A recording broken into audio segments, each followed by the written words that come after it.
Hello and welcome to the Free Cheese, episode 368. I'm your Joe Dix, joined by Matt Sellner. Hello. The Free Cheese is a weekly video game podcast about video games, brought to you once a week by thefreecheese.com. Matt, this week, PlayStation 5 launch details, a first look at Sonic's 30th anniversary, a send-off to the Nintendo 3DS, and so much more. It's a good week. How are you doing today? Good. Getting the smoke out of my hair still, but good otherwise. We did opposites. I think we traded places for a night, because I was outside and I got sunburnt yesterday. Oh, I got a little burn. You were in the woods near a fire. I got a little burn from the sun. But, camping, still not my favorite thing to do, but it was better this time. Because we had access to water, a bathroom, and electricity. So, alright. Would you ever hang out for like a week, we'll say, in the desert in a teepee? There's no way. You could charge your phone. To have service You have on service the phone? Sometimes. Nah, sometimes not enough, and he's steady. There's Wi-Fi in the lobby. You can connect to the Wi-Fi there. Where are you getting at? So you said a teepee in the desert. Alright. That was one of my favorite vacations. Oh. I thought you were... Oh, that's right. I forgot you did that. That's right. Yeah. No, I thought you were making like a little Las Vegas thing. You were trying to compare like Las Vegas as the desert and has Wi-Fi everywhere. Oh, no. No, that's why I thought you were going for a dig. Ain't no metaphors here, man. Oh, okay. No, it was I think the only problem with that trip was knowing that on the flight home, Mario Odyssey was out and trying to hotspot download Odyssey to the Switch took way too long. It finally downloaded like in the airport in the last minute, but yeah. Well, I'm glad you survived camping. When's the next camping trip? I don't know. I think my girlfriend's going again near Halloween. I don't know if I'm going to do that one. Oh, dude, that's good. It's going to get even colder. It was cold already last night. No. You bundle up, you do a seance. It's all good. No. It'll be fun.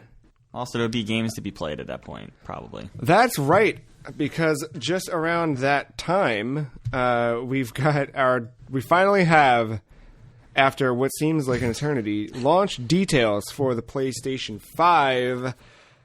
There was a PlayStation 5 showcase this week, showed off some new games, announced the launch lineup and the pricing details. So, I assume that people listening to this know by now, but the PlayStation 5 launches on November 12th for $399 if you're buying the digital edition, $499 if you're buying the Ultra HD Blu-ray disc drive version of the console.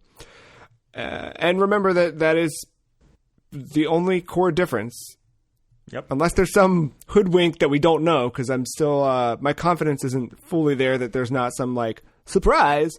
But so far, the only difference is the disc drive, $100.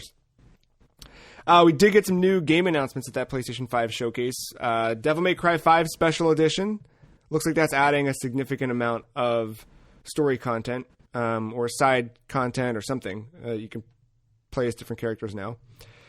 I guess I'll save the big one for last. But Final Fantasy 16 opened up the show, which that was pretty exciting. Yeah, like, I don't know. We'll see. Yeah. We'll see. It looked like 14, which makes sense because it's a lot of people who worked on 14 working on this one. But, I was a little like 7. Yeah. That's good for me. This is a little more, not to go too far into 16, but this is a little more fantasy than I think 15 was. Like 15 was so modern, you're in a car. Like this one seems like it's getting back to the roots a little bit. Yeah, I'm not the biggest fantasy person, but that seemed like refreshing. I'm curious. Because 7's very steampunky, so like... Yeah. If they lean into the fantasy a little bit, separate themselves, I think that would be a good move. Also, the fact that it's Final Fantasy 16, just the title in it 16 is going to sell probably 16 million units, I feel like, so... Yeah, no, that was definitely a good highlight. Hogwarts Legacy finally got shown off. That's the Avalanche-developed Harry Potter world RPG that dude posted about on Reddit so long ago. But that was finally shown off. Did that have a date next year, I think? I think it was next year. We saw... We got an announcement of, but we really didn't see anything of a new God of War title. No title for the God of War title, just a logo and some Nordic symbols. Well, it said, so, I mean, I don't want to get too deep into this, but it said Ragnarok is coming. I totally think that this is going to be called God of War Ragnarok. I assume so, yeah. But even on the PlayStation blog, they refer to it as new God of War title. So, and last but not least, the other new game announcement, Five Nights at Freddy's Security Breach shown off. So there's that. Good for that. We got to look at the launch lineup or confirmation of the launch lineup for the game because this was kind of up in the air earlier this year. But and actually, this was up in the air even before they confirmed the launch date of the PS5. Okay, let's be clear. It was up in the air during the showcase. Yeah, but your official launch lineup of first-party Sony Interactive Entertainment Studios content is Astro's Playroom, which is of course pre-installed with all PlayStation 5 consoles, Demon's Souls, Destruction All-Stars, Marvel's Spider-Man Miles Morales, and Sackboy: A Big Adventure.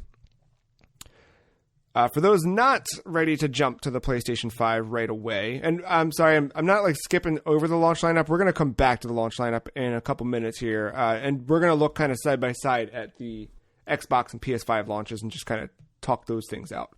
But for those not ready to jump to the PS5 this year, but very much intrigued by some of the launch games, it was confirmed that Marvel Spider-Man Miles Morales, Sackboy: A Big Adventure, and then eventually when it's released, Horizon Forbidden West are all coming to PlayStation 4. And if you buy them on PlayStation 4, you get a free upgrade to PS5 when you do get a PS5. You didn't get it in the show notes, but they reversed on the regular Spider-Man as well. So Spider-Man Miles Morales, the $70 edition, came with the original upgraded Marvel Spider-Man. Okay. I guess they've been public outcries pressure them into giving you the free upgrade for that game if you already own it. So you would be getting a PS5 version of regular Marvel's Spider-Man as a free upgrade now if you own that game on PS4. Well, if you own that game, sorry. If you own that, or if you buy the Ultimate Edition of Miles Morales. Correct. Okay. The $70 version. Yeah. And then we've got the PlayStation Plus Collection, which I guess in an attempt to kind of pad out some of the launch, 18 of PlayStation 4's best games are going to be made available for PlayStation Plus subscribers to play on their PlayStation 5. We had seemed like a lot of the big hits from first party, but even some third party stuff that was big, like Monster Hunter World. I believe I saw Batman Arkham Knight. Yeah. On there. It seemed like honestly games that most people probably own or have already received through PlayStation Plus. But yeah, that's kind of where I was at when I was looking at it. I was like, I got that one, I got that one, I got that one. Oh, I don't have Monster Hunter, but I'm not going to play that. And it's like, well, that's the thing. It's like you either have it and have played it, yeah, or you're not going to play it anyway. So it's kind of strange. But they need something to, Xbox is able to easily say, hey, there's over 4,000 playable games, which is okay. But the Game Pass library alone is a big sell for why you jump into that ecosystem. So they need something. So there it is. That was a combination of things we saw in the showcase, the press releases thereafter, interviews with Jim Ryan after. And then we had a lot of... Joe, when do you pre-order the console? Okay, so... But wait, Joe, there was a lot of holiday 2020s in that showcase. Are any of these at the launch? Right. There was a lot of details on the table. There was so much of this that was just bizarre. And it's odd because there was an interview on the Wall Street Journal, I think it was, with Jim Ryan, where he says, like, yeah, we've had this price planned all year. We've always intended the digital version to have the same price point as the launch PlayStation 4. Okay, well then don't you think you would have had a much clearer thing put together and waiting all summer until Microsoft made its move to announce pricing on the other consoles, and then when they did, you plan to drop this? Like, this very much seemed like something that was put together like, oh, hey, Microsoft announced their stuff. Can you guys put the video together now? Like, yeah, sure, that's fine. This was a little scattered, and then there were a lot of things that were slowly being peeled back. Like the first things that we saw were both Demon's Souls and Final Fantasy 16 were shown to have, they both had taglines that said also coming to PC. And then later those trailers pulled down the coming to PC, removed from that. But are they not? I'm not sure. I still don't know. I also read a press release from Square that said Final Fantasy 16 is a PlayStation 5 limited time console exclusive. And then at one point there was a part of a press release. I'm not saying, this is not me like binging it like and seeing some idiot saying Reddit, something. Like, this is a press release that said Final Fantasy 16 coming to PlayStation 5, PlayStation 4. I was like, wait, what? Like, so I don't know where that game's coming. I don't know when it's coming. I don't know what it is. No idea. I wasn't seeing it, but Mark was I guess it was on Twitter with Keeley, was just blasting off all sorts of stuff after the thing. So Jeff Keeley on Twitter, just this, pre-orders, this. The end of the show said the pre-orders were starting the day after, but it happened that like about an hour or two after, retailers just pulled the trigger on them, and it was a hot mess. Well, even that was weird because it was like one retailer at a time. Like Walmart kicked it all off, and then like slowly but surely, like Target put one out, and then like a little bit after that, that's when Best Buy hit, and then like all the retailers just started hitting. It was like, what the hell is happening? I think that's the thing. It's like once the one did, the rest of them are like, well we got to get them while the getting's got. It's like, well, fuck us, right? Yeah. So that was a strange, bizarre thing. And to that end, finally, what was it, Saturday afternoon, PlayStation tweeted, "Let's be honest, PS5 pre-orders could have been a lot smoother. We truly apologize for that. Over the next few days, we will release more PS5 consoles for pre-order. Retailers will share more details, and more PS5s will be available through the end of the year." Which, honestly, this seems like a smart plan on PlayStation's side. You put those pre-orders up Tuesday morning, right as Microsoft's are going live, and then just let everything set fire again. I don't know. Yeah. So additionally, outside of that, a couple other things. So there's a Bloomberg report prior to the PlayStation 5 event where stating that the PS5 forecast was cut by 4 million internally following production issues with its system on chip. This is according to multiple people familiar with the matter.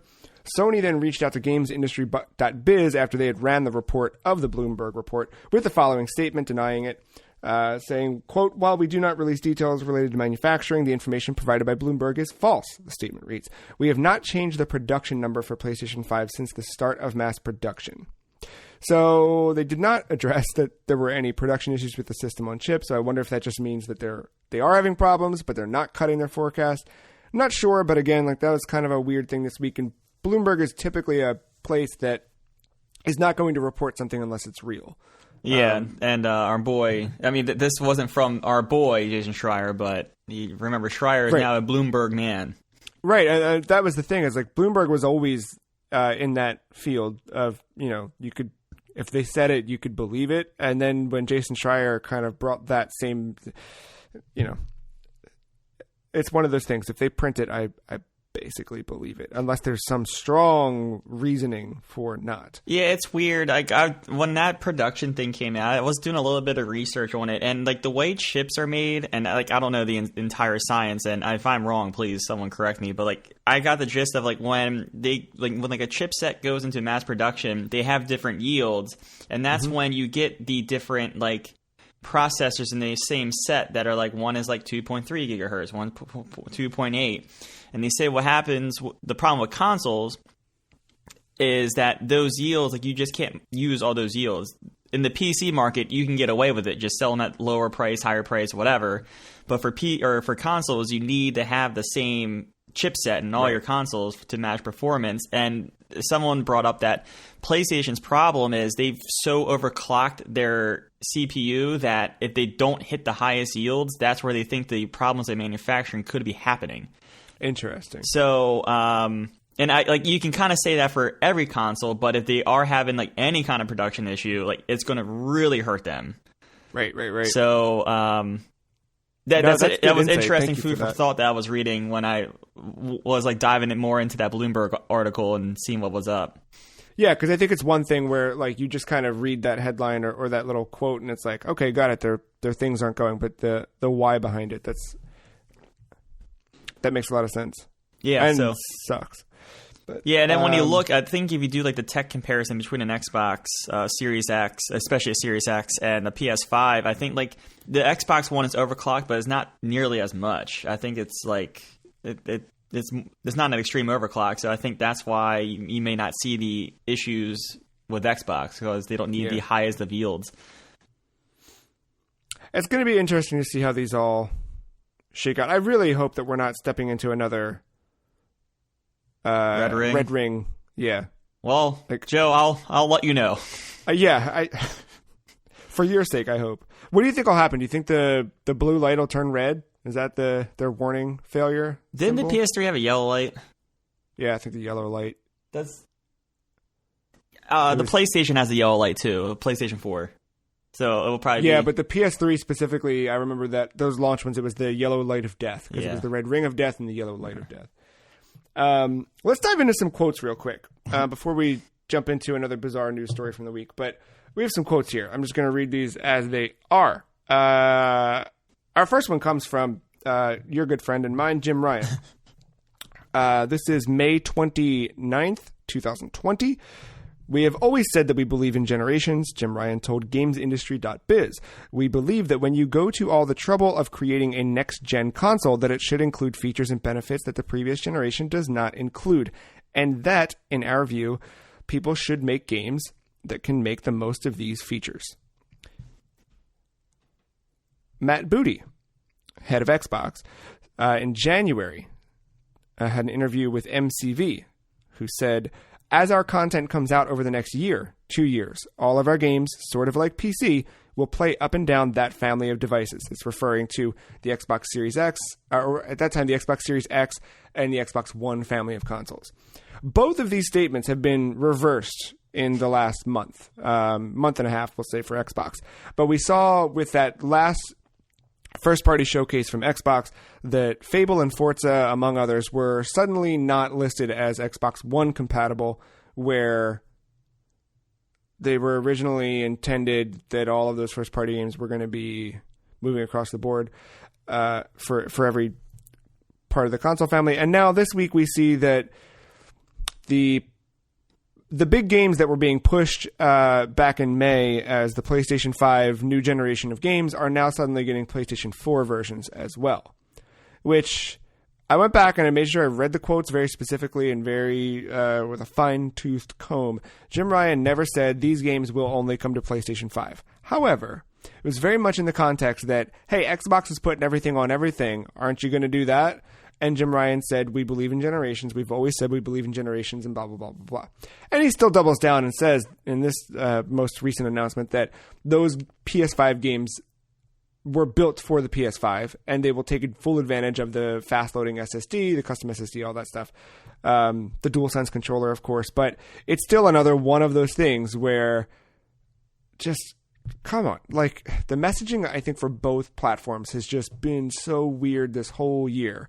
We're waiting until the last minute for pricing, for dates, which is fine. It's all out there now. And this stuff, by December, we're going to forget that any of this ever happened. I mean, I'll never forget what Jim Ryan said because he just has lied for the last 5 years. But this stuff is all going to shake away, and it's not that big of a deal. But it's still just all year, we've just had weird stuff with both of these.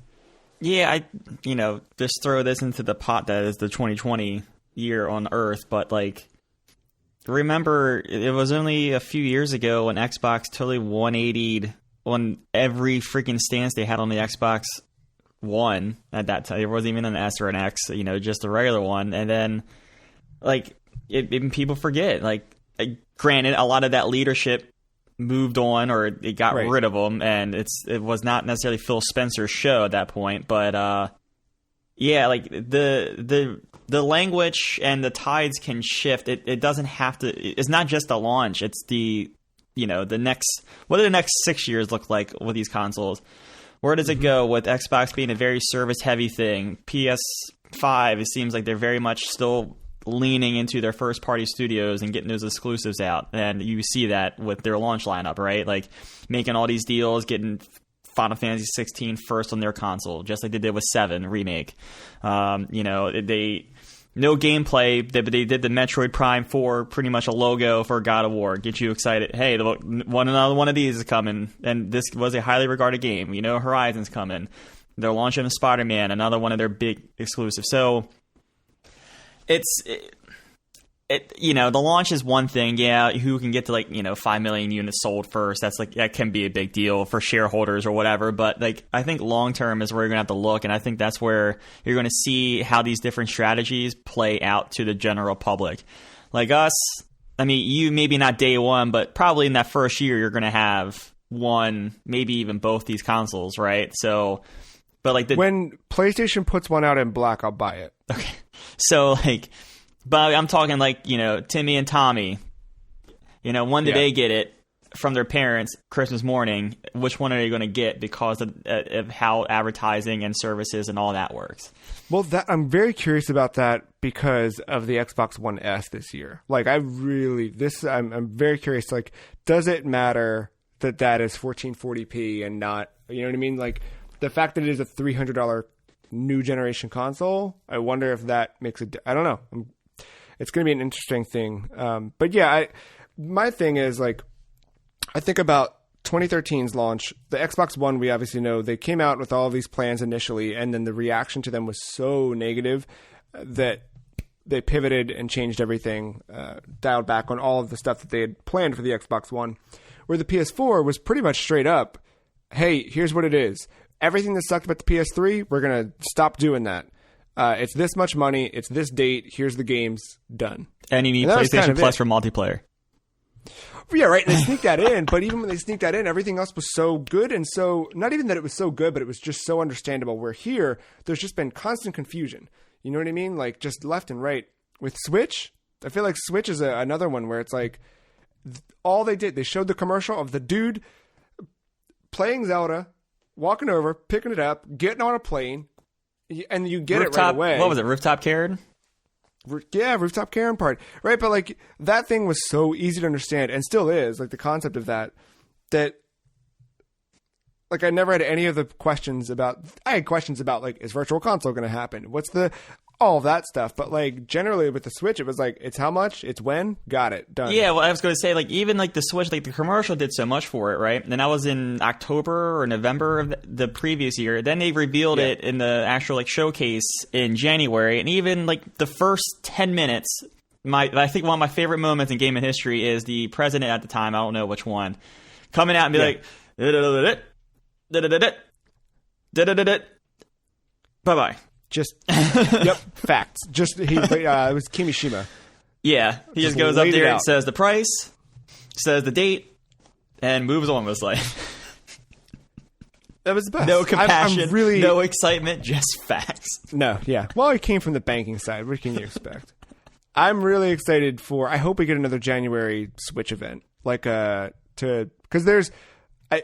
We'll get to Switch later on. There was a Nintendo Direct this week, but I have a strong feeling we're getting another model early part of next year.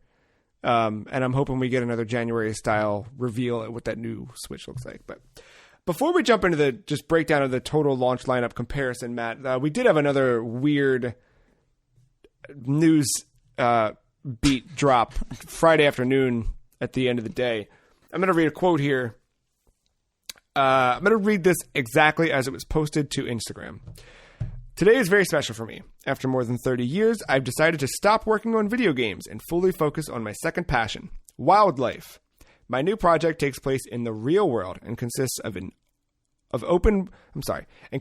in a wildlife open sanctuary dedicated to education, nature lovers, and wild animals. Video games part. Many of you might want to know what will happen to Wild and Beyond Good and Evil 2.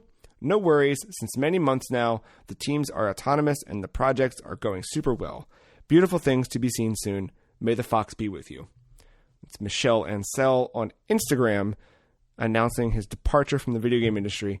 Michel Ancel, of course, famous for creating Rayman, among other projects. But yeah, he was working most notably recently on Wild and Beyond Good and Evil 2. And he's out. He's going to go hang out with animals in a sanctuary, which is cool. I get it. Get out while the getting's getting. Senior producer on Beyond Good and Evil 2 did post a big update of reassurance, stating that basically Michel Ancel's involvement with those games, he had done a lot to get them up and running, but as of late, those games have been kind of, they're in production, they're running, they didn't need him anymore. So, weird. I feel like the question of where's Wild comes up every time Ubisoft comes up. Or every time someone thinks about anything that Michel Ancel has been involved in, and now he's not involved with anything. So I don't know.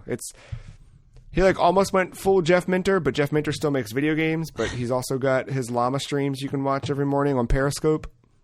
I don't know. I don't know, man. This is no pun intended, but this is wild. Yeah, it is. And we haven't had a story like this since Peter Moore left video games to go be the head or president of Liverpool. Yeah. But now he's leaving that too, because he led them to all these different championships or whatever. And then now he's like, cool, I did the video game thing for a while. I did soccer for a while. I'm going to go hang out and have a goatee. Get another Xbox tattoo.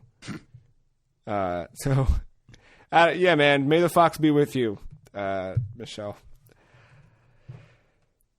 Oh, boy. Do you care about either of those games at this point? Not at all. Okay. I never cared about Wild. I thought it was an interesting concept, but not one that I'd play. Beyond Good and Evil 2, I thought visually looked really impressive for what they were showing off, but it was like... What? None of it was gameplay, right? Or no, I'm thinking of the E3. I think they ended up showing gameplay at some point. I'd take that. Yeah, and I thought that looked cool, but again, it was something where I was like, I don't have affinity for that series or anything, so I don't know. No, I'd make the wild joke like I make the Asian joke, and here I am. I'm shocked that someone actually said the word wild is fine in 2020, so I guess I can't. What was the last update on Agent? Wasn't that Jack Trenton said, go talk to Rockstar, and we kind of left it at that? Yeah, then years later, Rockstar dropped the trademark on it. Trademark, yeah. It's still out there, though, man. Believe. Get it. Rockstar owes PlayStation an exclusive. I fucking love that argument. I love that argument online. You got it. GTA 5 on PS5. That's your exclusive. Yeah. All right, Matt, our launch lineup. So we learned last week that Xbox Series S and X launch on November 10th. Now we know PS5 launches on November 12th, just 2 days later. So here is your launch lineup. Now, this list I put together is what I found to be games that are going to be on these platforms first. If that makes sense. Or they might be launching on other platforms the same day, but the first time these games are launching is the same day as the console. Because there's some other things, like Madden, for example, is going to launch on the same day as both of these consoles, but Madden's already out. Yeah. So I looked at this as games that are launching for the first time on these consoles and are part of the launch lineup for both. So on each console, this first list of games are coming out on both the launch day. Assassin's Creed Valhalla, Destiny 2 Beyond Light, Devil May Cry 5 Special Edition, Dirt 5. That one does come out, I think, a couple days prior on PS4 in this current gen. Observer, System Redux, which is kind of like another... It's like a remaster Observer. Thank you. Yes. Kind of like a special edition for Devil May Cry, but for Observer. And Watch Dogs Legion. So those are all coming to both. On the Xbox side, you have Gears Tactics coming to Xbox, Scorn, Tetris Effect Connected, and Yakuza Like a Dragon will be out on launch day for Xbox Series S and X. And then PlayStation 5's launch, again, Astro's Playroom built into the console. You'll have that just by buying a PS5. Then you're going to get Demon's Souls, Destruction All-Stars, Godfall, who can forget Godfall, Marvel's Spider-Man Miles Morales, Sackboy A Big Adventure. So there's your launch lineup. How do you feel about that launch lineup? I mean, obviously Xbox is missing the big one. I mean, what will end up being for good reason, but yeah, I know it lacks that big punch, like the exclusively at least.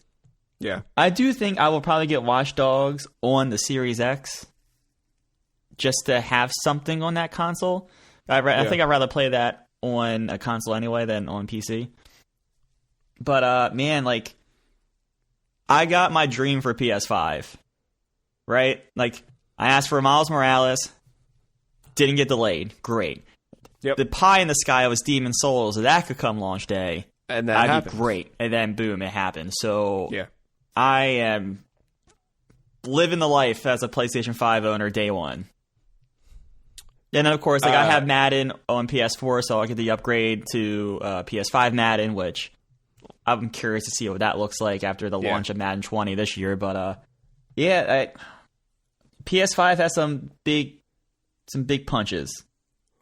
Yeah, that's not... I mean, just for those two alone to have something to play... Like, I think back to the PS4 launch, and like my day one was Resogun and Contrast, which were fine, but I wasn't jumping in for Killzone Shadowfall. I didn't really care. Yeah. So it was kind of Resogun. I think literally the night that thing came out, I ended up turning on my PS3 and playing Bioshock. Because the Elizabeth DLC it was right around there, it was, yeah. And then on the Xbox side, I mean, I think Yakuza Like a Dragon's that's a good hit for Xbox. But Gears Tactics, like, yes, that's new for the console, but it's already out on PC. I already played it. Yeah. Scorn, I'm still not sure about. Is that Game Pass, though? I bet all of these are Game Pass from what I understand. I don't know if Scorn is. Even Yakuza? Yeah, that one is for sure. I did not even know that. All right, well, I guess I'm playing Yakuza when I get my Xbox. Yeah. So, and then the other stuff that's coming on both. I mean, I think it's still a healthy lineup. Of course, Ubisoft there day one. Yeah, that makes sense. But yeah, oddly, like, you know, looking back over the last 15 years at the last few consoles here, the lineups definitely have decreased in quantity. Obviously, this year is a little different, but Scorn is coming to Game Pass. Okay, cool. And Yakuza is too? I didn't confirm Yakuza. Shit. But things have fallen off, right? Halo, I think, is the biggest name for the launch that fell off. Reassurance, Cyberpunk. I didn't watch the Nightwire thing, but they tweeted like, "Hey, look, we're not there launch day, but you can play our game the week after." So that gives me reassurance that they might actually hit that date. Yeah. We'll see. Yeah. Cautiously optimistic after that tweet. Yeah. Although that's a PC game for me, though. I'm not playing that one anywhere else. Yeah. But no, it's actually not bad. I think there's something there for everyone. I think Destiny 2, Beyond Light, hidden, you know, on both those consoles, especially with it being on Game Pass now. I think that's going to be a big... I think that's going to answer that shooter question that Xbox has via Game Pass, which would be nice. I know like Tetris Effect, probably not what people want with a new console, but I can't say enough how good that game is, and I do want to try out the multiplayer. Like, I don't care if people don't want it for a new console. If I get a Series X, I am playing that game. It will probably be the first to install on my console, so I will play that as other stuff is installing. Yeah. Yeah, I'm excited to try the multiplayer stuff, even to get my ass kicked because I'm not the best at Tetris, but that's fine. Yeah. I can't tell if Yakuza Like a Dragon is coming out. I just remember that like a lot of that stuff was coming out day and date Game Pass. That last showcase they did, everything was going to be Game Pass. So I think it is, but I might be wrong about that. And then just to touch on the showcase right before we move on here, like I thought Marvel's Spider-Man, like it looks like Spider-Man. The puddles look fine, and I'm ready for the Miles Morales story. I think that's going to be cool. And then Demon's Souls, dude. Demon's Souls looked incredible, dude. That was the first thing that actually looked like a new video game to me. Dude. Everything else just looks like, yeah, it's shinier, but that looks like the lighting, the way the character moves. I think how smooth everything looked. I mean, that was really impressive looking. I've flipped out about the vaulting thing. Vaulting was in the original Demon Souls, evidently. So, but everyone was talking about the fluidity of the vault. It was a smooth vault for sure. Man, but dude, I know I'm excited about Miles Morales, but No, I but might Demon Souls. I might play Demon Souls at first install and just play until I die, and then the first actual death, not the first death that they make you die. Yeah. And then be like, all right, it's time for Miles Morales. But man, Demon Souls look real good. I'm excited for honestly, to fire one of those consoles up and see how quickly it can install things. Because all these other consoles have such bad Wi-Fi cards in them that I'm excited for a new generation of wireless technology, or even Ethernet, because even the Ethernet plugged into the PS4. Oh, yeah, the Xbox is better about it, but PS4 is bad. Bad time. Well, the console wars will happen later this year, but today we're going to settle, Matt, who would win in a fight. Our ongoing segment, this is our 8th round of who would win in a fight. This is where we grab some of video games' greatest villains, pit them against one another, and then Matt makes the call who would win in a fight. Matt, this is our final round of the first 8 rounds. This is narrowing the bracket down further. So I will ask you, Matt, who would win in a fight? Andros from the Star Fox series, or Neff from Altered Beast? Ooh. So I'm going to hit you real quick with a quick little some fun facts about Neff, because I feel like you and the listeners may not be as familiar with Neff. But Neff has different versions he can transform into. He is a magician. He's a demon god. He's the main antagonist of Altered Beast. So he captured Athena in Altered Beast. He's got all the best lines in Altered Beast. Welcome to your doom is one of the classic ones. Rise from your grave. He's found at the end of every stage. He transforms into the boss for that stage. So he appears first as kind of like a Zordon thing from Power Rangers, just kind of like total white skin, bald head, yes, whatever. yes. But he's always got like a cloak on. But then he transforms into a rhino. He transforms into, I think, like a big old. Doesn't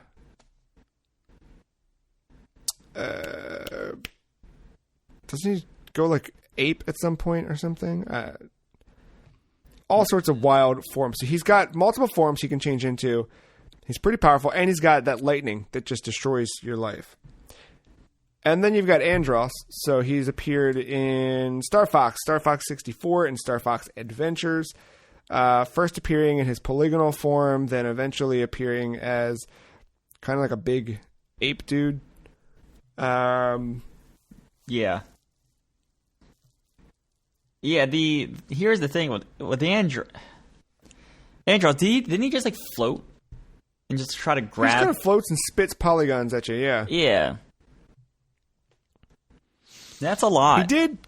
He did kill Star Fox's father though. So he's been known to kill people's dads. So I guess if you're a dad, you might Neff is Neff a father, because he might not stand a chance if he's a father. He's got 4 fake versions of himself, so in a way he's created something of himself. This is a weird matchup. I know it is. Yeah. This is a weird matchup. It's our weirdest of them all. I don't know everything about Neff either. I know you just went through a little backstory, but I've never encountered him in a video game. I can say I've at least encountered Andros at least once or twice in my life, I will tell you that Altered Beast is not a good game, but one of the worst parts of playing Altered Beast is having to fight Neff in his various forms.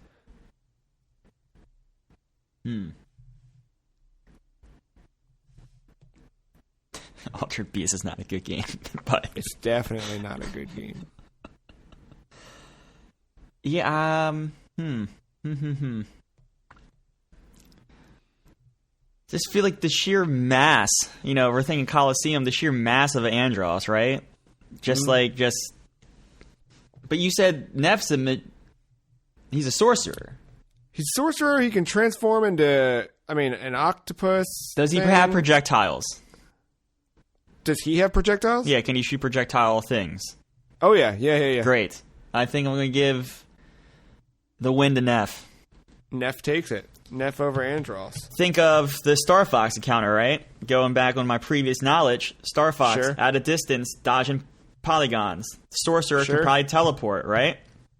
Or send out fake illusions.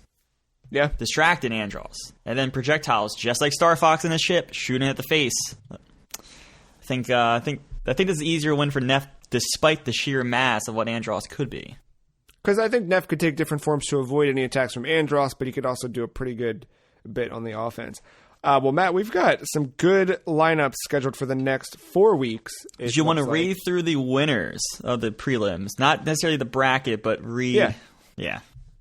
Oh, you mean like who are next rounds? No, don't say the actual matchup. I know, not the pairings, not the pairings. But prepare the listeners for the quarterfinals. Yeah, so who is left in our bracket here? I'm going to jump around so you're not really getting the breakdown. We've got, of course, Neff advancing to the next round. We've got the New York Yankees advancing to the next round. Gygas from Earthbound, Sephiroth, Dr. Robotnik, Ganon, Albert Wesker, and Pyramid Head. Did I hit them all? Yeah, seems like 8. Yep. Yeah. Did I say Sephiroth? Yep. There you go. So we'll tune in. Interesting matchups there. There's going to be some good ones. I'm curious to see how this all continues.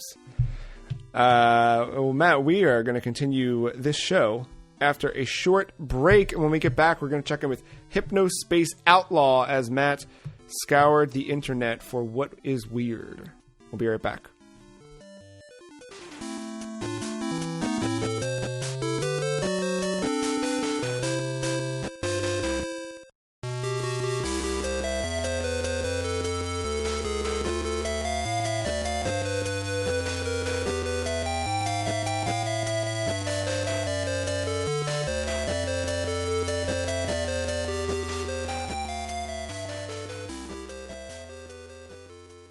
Matt, tell me about Hypnospace Outlaw, because I've had my eyes on it for a long time. I think we talked about it on one of our Game of the Year things. It won. It won, yeah.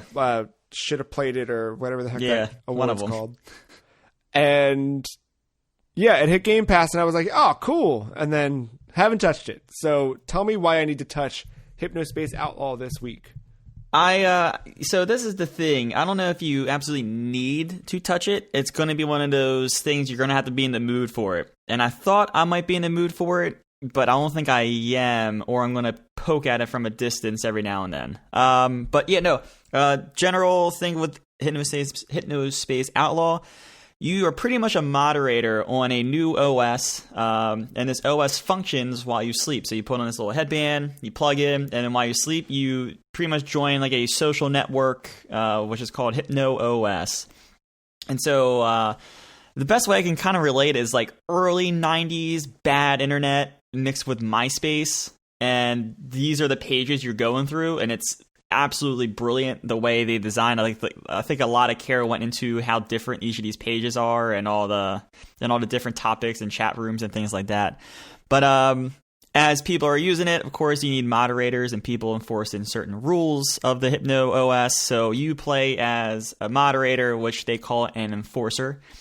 And you're pretty much tasked with going through different pages, making sure they're not infringing on any of the policies, like copyright infringement, making sure they're using Hypno coin or Hypno approved coins instead of any kind of other currency, harassment, viruses that, clickable viruses, that kind of stuff. There's another one I can't think of it off the top of my head, but yeah, you're pretty much scouring through and looking for those. And instead of just blindly scouring and looking through it, you get assigned tasks from like the Hypno top, I guess the corporate team, saying like, hey, investigate this, investigate that.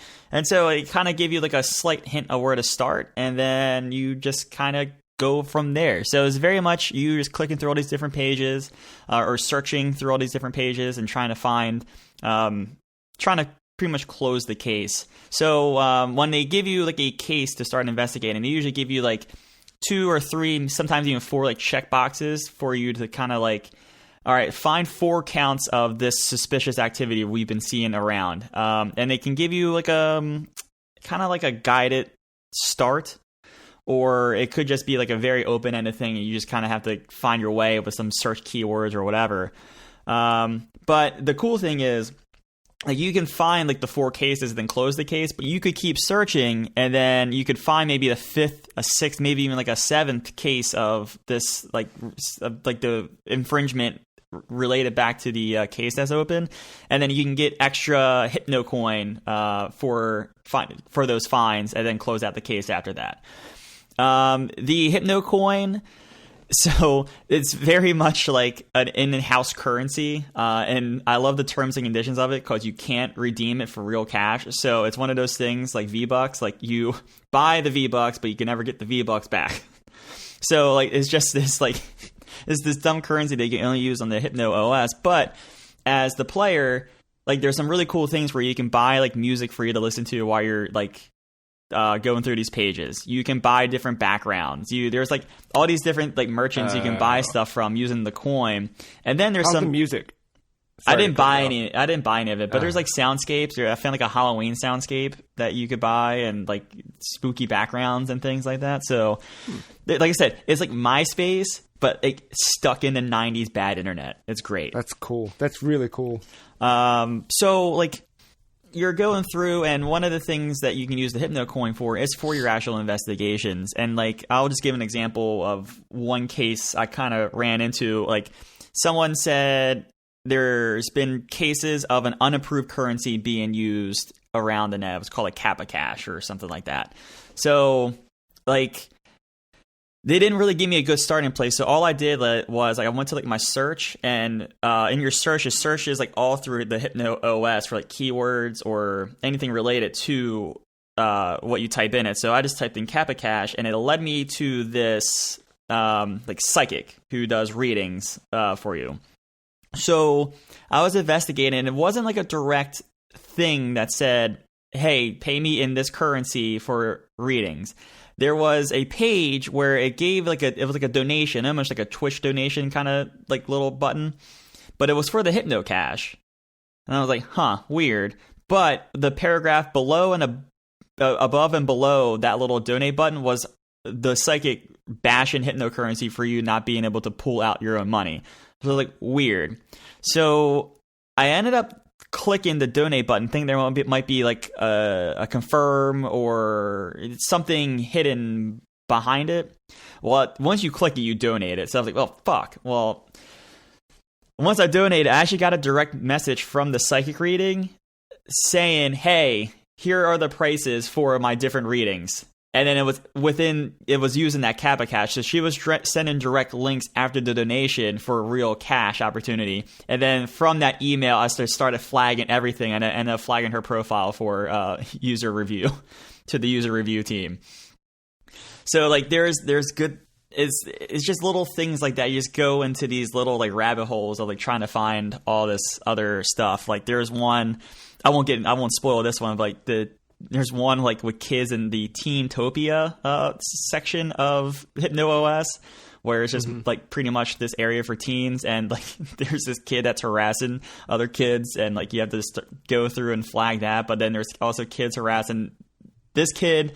So there's like this whole rabbit hole you can unfold with these people. And like the one kid has a girlfriend that her girlfriend's like dedicated to her love for this guy. Like it's stupid, but it's like so like.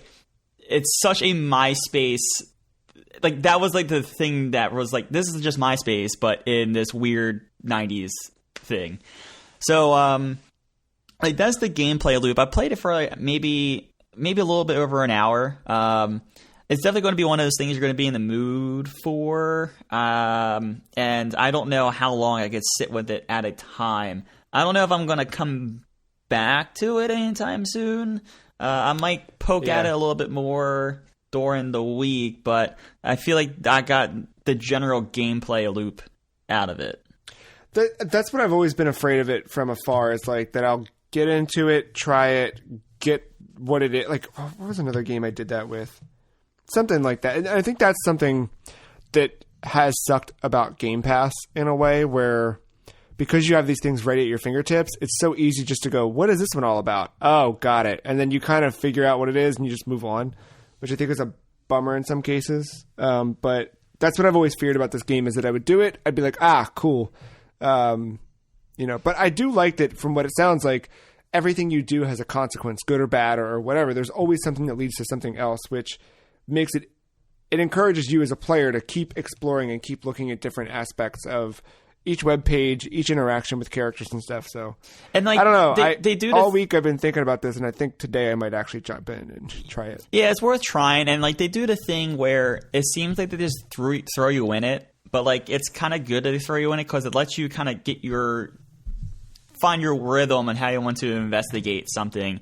And they don't give you the entire OS at one time. Like, after I did one case, that's when they opened up Teentopia and they gave me the next case about the harassment thing. So, like, it seems like they throw you into it, but it's one of those things where it works out almost. There is a little tutorial, but it's like so... They tell you everything. It's like one of those things where you're watching videos, but it's one of those like cringy Windows 95 video virtual trainer things, and it's like really good in that regard. So that's the thing. Like, this aesthetic, its style, that whole bad internet thing is like the main draw for me. But like, when you're doing the investigation stuff, like, I think back to Hacknet, because that's like one, like, you were essentially doing the same thing. You were going through trying to find all this like criminal stuff by hacking, and like, I like the extra mechanic of like using all my hacking tools to crack all this stuff. Like, I'm not really, there are some things you're cracking, like the donation thing I talked about. And there's a couple other things that were like weird that I had to kind of maneuver around, but I just felt like something with Hacknet where I was using different mechanics to then investigate and then go down a rabbit hole with the different hacking abilities that I have. I think the extra mechanic added another level of detail that this game is kind of lacking. Interesting. Do you think there might be pages that add that, or do you think because it supports controller, they just kind of can't so heavily rely on it? There could be. I mean, even with Hacknet, right? Like, you didn't necessarily have to do terminal. You could have clicked everything. So that's true. So it, like I said, I was early. I probably maybe an hour and a half at most, right? So I'm sure there's some things like one of the things I never really had to worry about, but it seemed they stressed it enough, or it might become a thing later on. Like, you can't directly contact a regular user. You can only contact like your peers and like corporate. And I saw that like 2 or 3 times. I was like, I wonder if that becomes like a problem later on where like people are trying to contact you directly or whatever. So there might be some more caveats to the gameplay, but I feel like I got the general gist of what this is. I might check it out today. I'll report back next week if I do. But so did this end up being your game that you found last week after being stuck? Yeah. I'm playing something else. It's Rocket League. I'm playing Rocket League, but I'll report back on that more next week when the free-to-play and the new season starts and everything like that. But I needed something different. It turns out that my one squad mate is hunting elk in Montana right now for 2 weeks. So sure, yeah, as you do. The Warzone grind is not every night right now. So I need something to fill that void. Are you missing Warzone? You feel like it's a welcomed break? I didn't play it for 2 nights, and I played it last night. So I'm like, it's every other night. Being in it last night, did you feel like... I was frying last night. You were what? I was frying. I was on a... It was like one of those, like, you take a break, get your mental state back, and I was back last night. That was really good. But, I totally... I could have played that Black Ops Alpha. I didn't. That's where I'm at with the Black Ops multiplayer right now. So sorry if you were expecting that. You'll have a year of that. Yeah. I might poke at Hypnospace Outlaw this week. For those interested, it is on Mac, PC, Linux, as well as Xbox and Switch, and I believe all platforms work with mouse and keyboard, which is crazy. I don't know how the controller would work. there's some typing involved, especially when you start to search. I don't know. That'd be a great experience. The Switch might make use of the internal keyboard. You can use touch. You can use touch on that, so that might be a little bit better if you're looking for a console to play it on. But I would recommend just in the hour and a half, definitely PC. Yeah, but I think it's cool that the developers were able to make it work on Switch with mouse and keyboard, and that Nintendo encouraged it to work with a mouse and keyboard. That's so weird. Yeah. But if that is not enough 90s internet for you, this week, the Console Wars documentary finally has a launch date of September 23rd on CBS All Access. This is, of course, the documentary version of the book Console Wars by Blake Harris. The trailer for it shows Tom Kalinske and Al Nilsson of Sega, among others. They showed over on the Nintendo side, I recognized Howard Phillips and Howard Lincoln and Shinobu Toyota, all shown in the trailer. Just this is all about kind of the rise of Sega to combat Nintendo, because Nintendo was so dominant in the late 80s, the beginning of the 90s, that when the Genesis was hitting the market, there really wasn't a good counter to that. They tried to put Alex Kidd as and just no.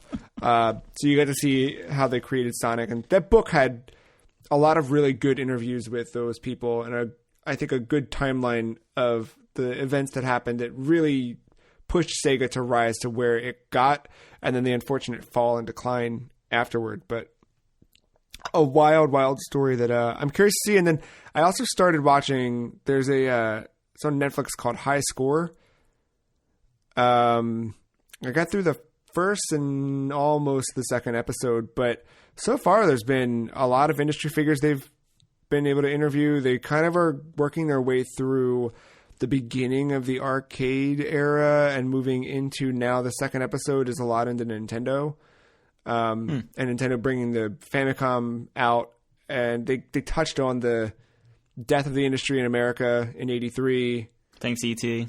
Yeah, they interviewed I forget the dude's name now, but the guy that made E.T.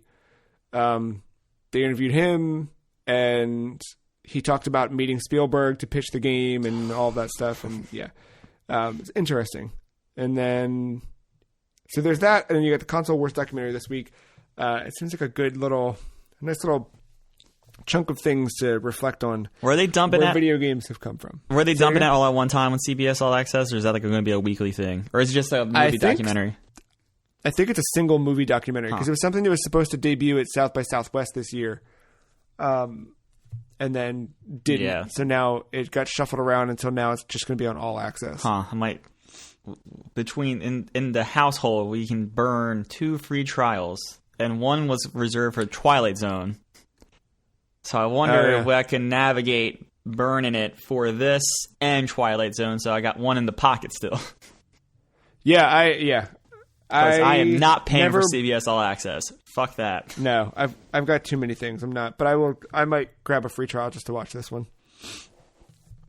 Also revealed this week, speaking of the old Sega days, we got our first look at the 30th anniversary celebration for Sonic the Hedgehog starting next year.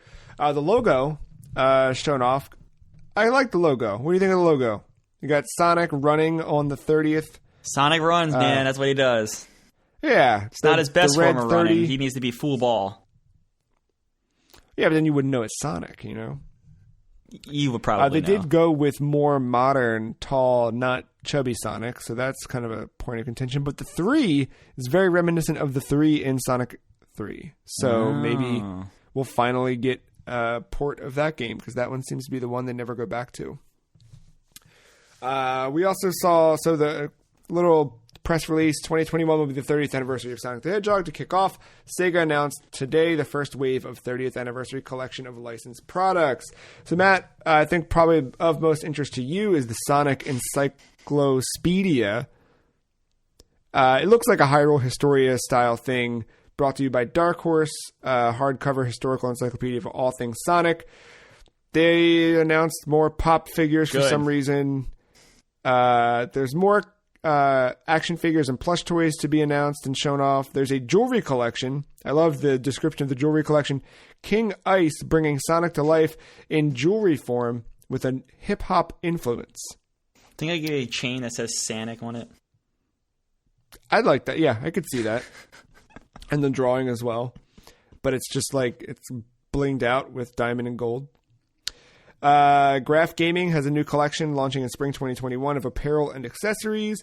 IDW is going to be releasing a brand new comic book miniseries and re-releasing a special edition of the first comic book series. Collectible enamel pins, and then the Sonic Energy Drink, the Peach Rings flavor from G Fuel, relaunching in 2021 with an exclusive 30th anniversary collector's box. Mark bought a case of that Peach Rings stuff. I don't know if it ended up being good or not, but there it is. You know what's sad? Like, I'm a sucker for enamel pins.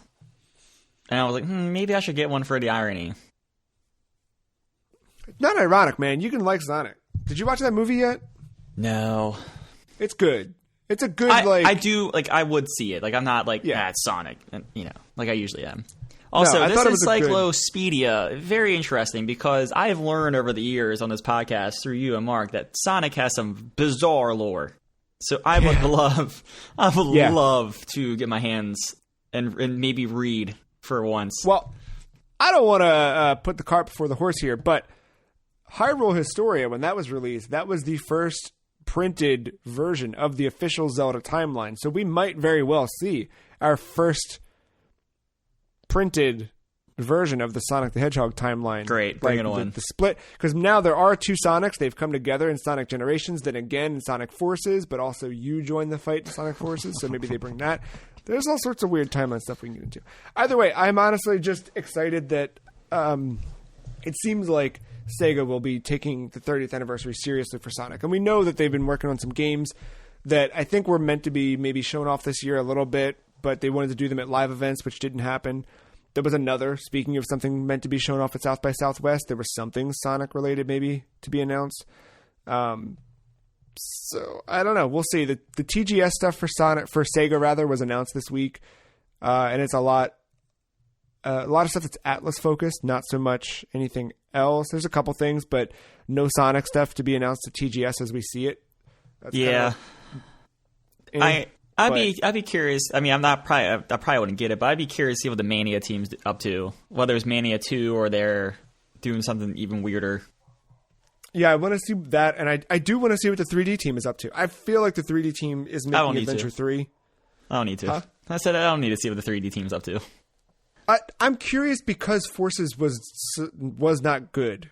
And they can't keep doing that, right? And I feel like they have to be working on Adventure 3. You said the same thing about Forces. They can't keep doing that, and then boom, Forces came out. Well, that's the thing, man. Like, Generations was good, and then when Forces was first shown off, it was like, oh my god, they're going to do a cool...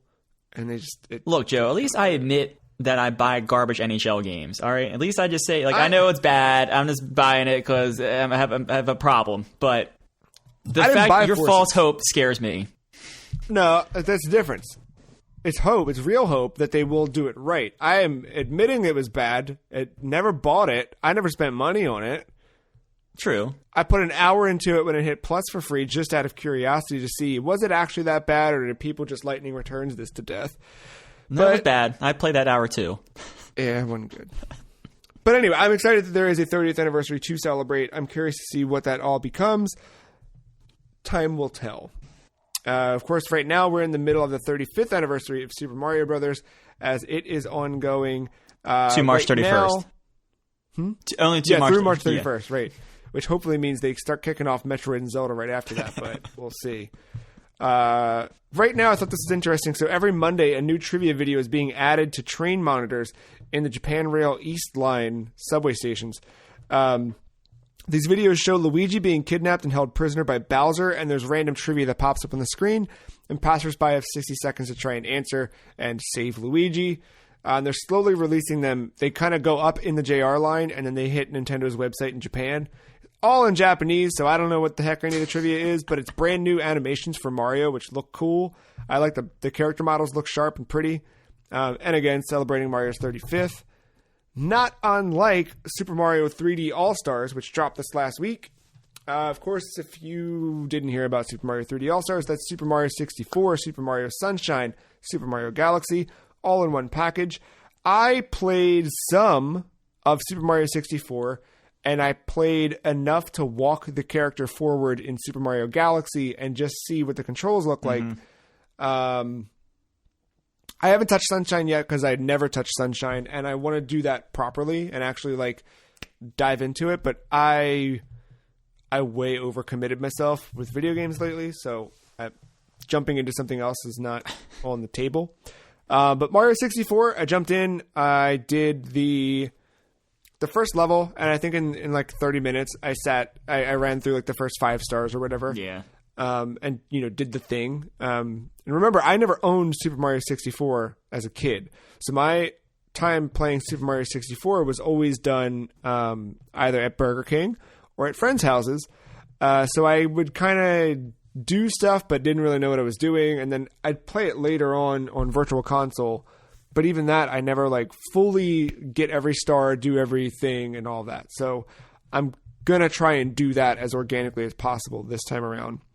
And speaking of organically, I think the game plays pretty naturally on a Switch. I tried it both handheld and with a Pro controller, and I thought it was going to be weird, but it really did. Because when playing it on the Wii U gamepad, as much as I do love the Wii U gamepad, something felt weird about playing Mario in that way. And maybe it was just because the joystick position or whatever. I don't know, something.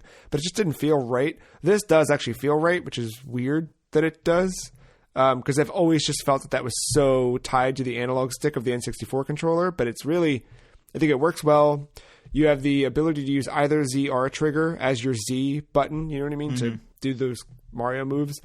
Oddly enough, you can also use the directional pad to move Mario, which was weird. And you use B to jump. You can use B or A to jump, and then X or Y does his punch. It's odd, but, it works. It does look a little sharper than you remember, because they did do some minor... like there's like a filter or something or some sort of resolution pass that makes it seem a little bit less jaggy. But the package itself across the board just kind of slim for Mario 3D All-Stars, which we knew, but I was like, well, maybe they put something. Yeah. Because I remember buying the 25th anniversary All-Stars Wii collection, and it came in a nice box. It was like red box, like golden blaze. It had a special red case, and it had an art book in there that showed art, sketches, had like a couple page interview with Miyamoto. And even that wasn't great, but it was something. This is literally the 3 games.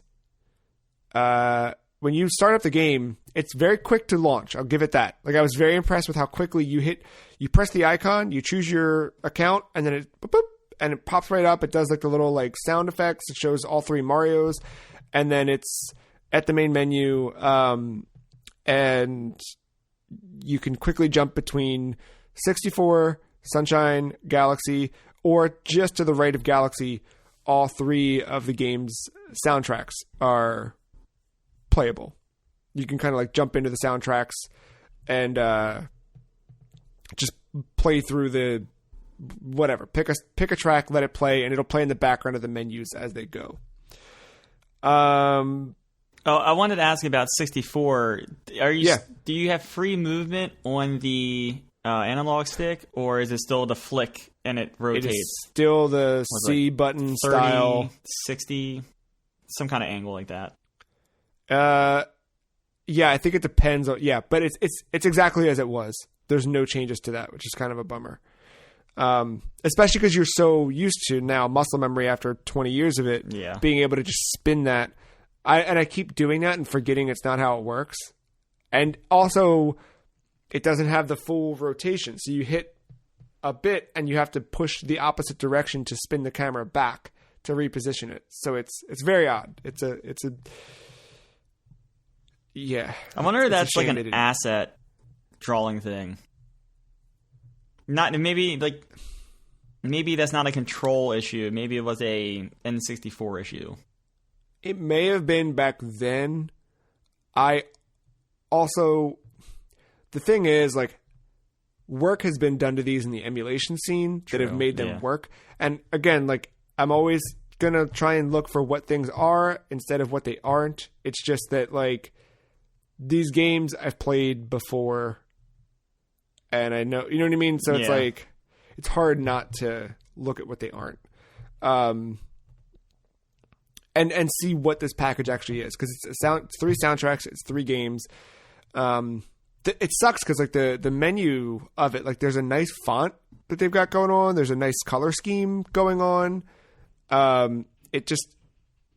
It works really well. You can see that like someone started to do something cool, and then they just, I don't know, they didn't commit all the way. Like, again, like I didn't need much, man, but if they had just done like high-res scans of the original boxes, like stuff like that, I want to be able to celebrate Mario in that way. And like, I love those details. I think it's important to hold on to that stuff. Like, if I could thumb through a digital manual for each of these games and just see what the original scans look like, I think that's cool. I don't know why it's not. Like, or even do the SNES Classic approach, like give you the QR code for you to then like get the PDF.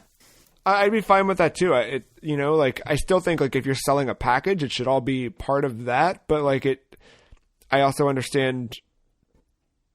Yeah, I don't know. It's still, here's the thing. Like a coworker sent me a message on Friday and said, "Should I buy this?" And I was like, "Yeah, why not?" Because he'd never played any of the 3 games. And I was like, well, yeah, like it's worth it alone just if you'd never played them, whatever. I'm curious to find out how he's liking them. But, you know, they are still, I can't speak for Sunshine, but they're 64 and Galaxy are still really good games. And with Galaxy, I jumped in just to see like how reliant it was on motion stuff, or if it was at all, and it's not. It does. So the weird thing is though, like the menu, when you start it up, like I had a Pro Controller in my hand and I had to aim it to pick a file, that kind of thing. I was just toying around with the buttons and trying to see what things did. And I hit ZR and it brought the little cursor up on the screen, like you were doing 2-player mode or whatever. And moving the controller was moving around and picking up the star bits like you would have on the Wii controller. But otherwise, you could shake to spin, or you could hit X or Y to spin. So there's options, but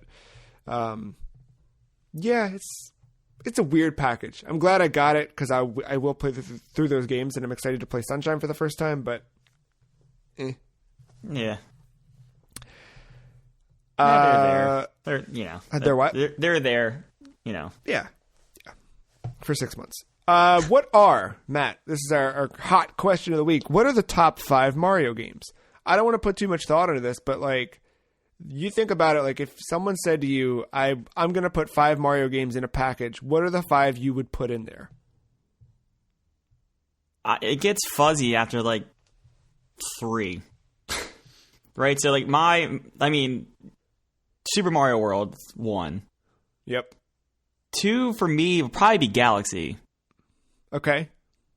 And then 3, I feel like you can't have like a top 5 without including the NES Super Mario Brothers, the original. And then that's where 4 and 5, like that's where like me not playing every Mario game might hurt me as well. I feel like Mario 3 might need to be in there. From I've never personally played that game, but that is probably the highest touted one on the NES from what I hear. I love 3 a lot. On most days, I say I love it more than World. But I also think that 3D Land deserves a spot on that list. See, I never 3DS played one. Yeah. I think that's still one worth revisiting, and it's one that I think it's a shame it's still trapped on 3DS. I don't know if they'll ever put that out in another form, but like that one is really cleverly designed. I think the levels are just the right length of time. Like it doesn't take long to get through one. You know what I mean? Like they really designed it with a handheld approach in mind. And think about the original 3DS, like any DS. The idea was you'd play and then, let me close it and suspend the game, put it in my pocket and keep going with my day or whatever. So that it had that kind of bite-sized mobile mentality, but in a full-fledged Mario game. I think that was really well done. I feel like Mario Maker, the original Mario Maker, but that's such a unique edge case because, like, for me, the perfect Mario Maker is Wii U, and that's it. Like, that is, I didn't even consider Mario Maker because like that is like Mario Maker. I consider it like a Mario Strikers or Mario Tennis, like its own little thing. Yeah, but I know what you're saying, but I think the core. Yeah, I could do 1-3 World Galaxy and 3D Land. I think that's a good package. That's my personal one, but like you probably swapped out Galaxy for 64. I feel like that's more. See, I know everyone has this affinity for 64, and I appreciate it for what it is, and I respect it historically and all that stuff. But I never owned it, so I'd never had that like play it, get every star, get everything. I never did that in 64. I don't even think I've ever beat the 64. I've gotten far, like the snow level and stuff, and I've gotten to some of the other rooms in the castle, but so I'm curious. Galaxy was my jam. I just like the little. I've talked about it before, like just all the creative little planets, the gravity, like the fucking like you can long jump like 2 times around like the smallest little planets. Like that's so good. Before we take our next break, really quickly, one sad news story for the week. The 3DS has been discontinued. Nintendo has discontinued every model of the 3DS according to its Japanese website. So mid this week, the page listings for the new 3DS LL, the new 2DS LL, and 2DS are still live, but each of the products are listed as out of production. At some point, the UK site kind of received a similar treatment, and then the US site scrubbed the mention of the 3DS from the homepage, kind of along the top header bar, save for a support link at the bottom of the page, similar to the link for the Wii U. It's still live there, but it's only like in the footer buried. You can still buy software through the site. You can still interact with those pages, but it's not really... It seems like they're pushing it out. So, do you think sales have dropped out in favor of the Nintendo Switch Lite? Like, do you think that's where this is happening? Is this surprising that the 3DS is on its way out? I think the final nail in the coffin was when Pokemon finally made the switch to Switch. Like, yeah, like when you think about it, like Victoria had a 3DS, she played her 3DS, and then when it was announced that Pokemon was coming to Switch, that's when she was like, I need my Switch. I need a Switch now. And I think that is where now she has access to the eShop. I think that's like the perfect case study in where Nintendo is going and why they made this decision. I think too, I looked at our top 15. I think we made this list when you were getting your 2DS when it first launched. Right. That new model. And we made a list on thefreecheese.com of the top 15 games you should get, or our top 15 for the 3DS. And the idea was basically just to give Matt a list to kind of start picking and choosing from. And I looked through this, and it's very interesting contextually now, thinking about where the Switch is. Because when if you asked me right now to give you a list of games to play in the 3DS, I don't think the list would be the same as it was when we made this just 3 years ago. The number one item on the list is Animal Crossing New Leaf, which I can't recommend anymore now that New Horizons is out. Mm-hmm. If you don't have a Switch and 3DS is your only option, New Leaf is still fantastic. But at this point, if you've got a Switch, I wouldn't play New Leaf, which there's still some stuff that New Leaf has that this doesn't. Like, I miss the fortune cookies, I miss the Nintendo items, but I think all that stuff's going to inevitably get added to New Horizons. What else is on here that I wouldn't like? Mario Kart 7, probably just play Mario Kart 8 Deluxe. Yeah. Smash Brothers for 3DS, probably don't do that. Ultimate's out. Yeah. Yeah. So there are still some items we have on our list that I would recommend, but I guess to mark the end of the dual screen handheld system era from Nintendo, which started on the DS in 2004, if someone is going to go out today, they hear this news this week, and they're like, all right, I'm going to go out and get me one of the DS family of systems before everything's gone from store shelves. What are 3 games you would recommend? Jesus. Well, consider I've hardly played my 2DS. Samus Returns is on there. Yeah. I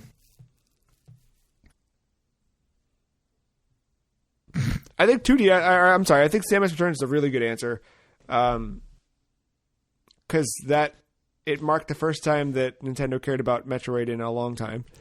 The one problem, like you just said, that 3D Land should be somewhere else, right? But I remember when I got my 2DS, you were like, I don't know how I was going to play on 2DS. Yeah. So like, I don't know if that is it's probably a must on a 3DS, but like, I don't know if someone getting a 2DS. I never tried to play it, so I can't say for sure, but I know you had very serious qualms about getting that. I would still, like, even for you, I would still recommend trying it.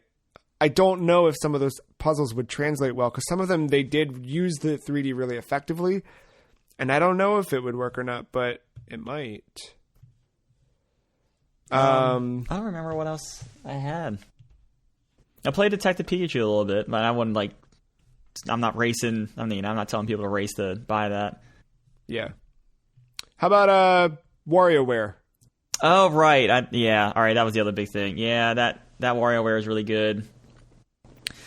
And WarioWare is really good.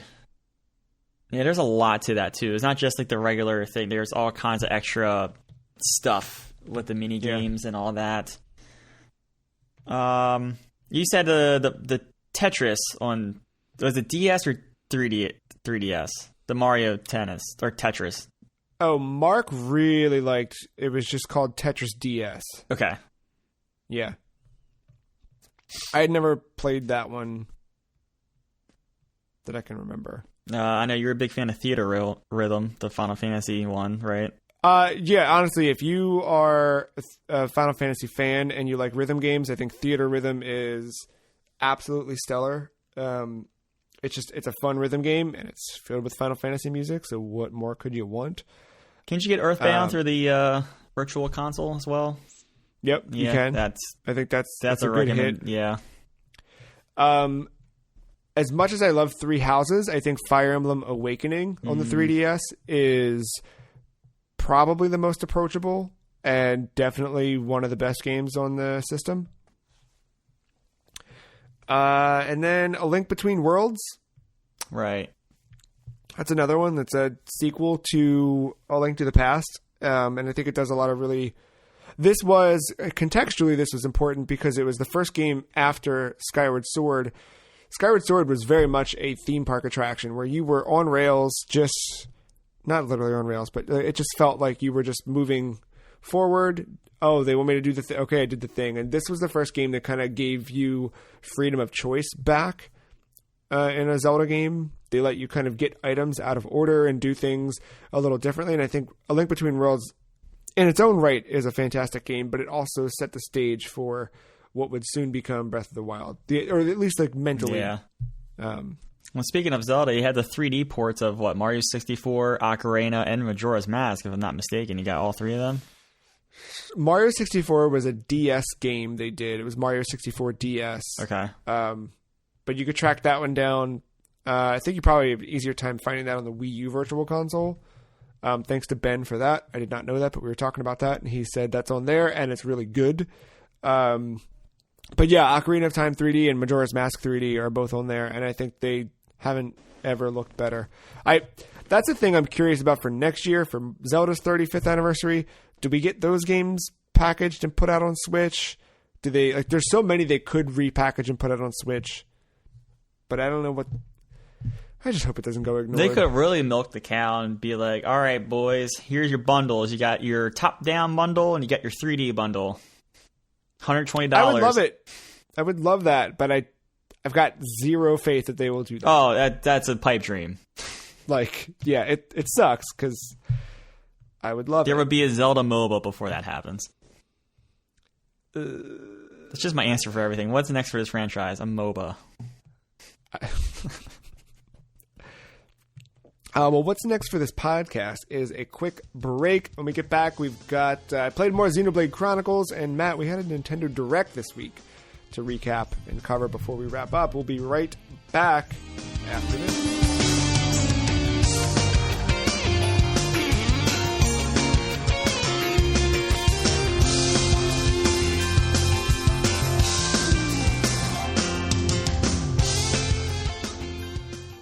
I've continued my journey through Xenoblade Chronicles Definitive Edition this week.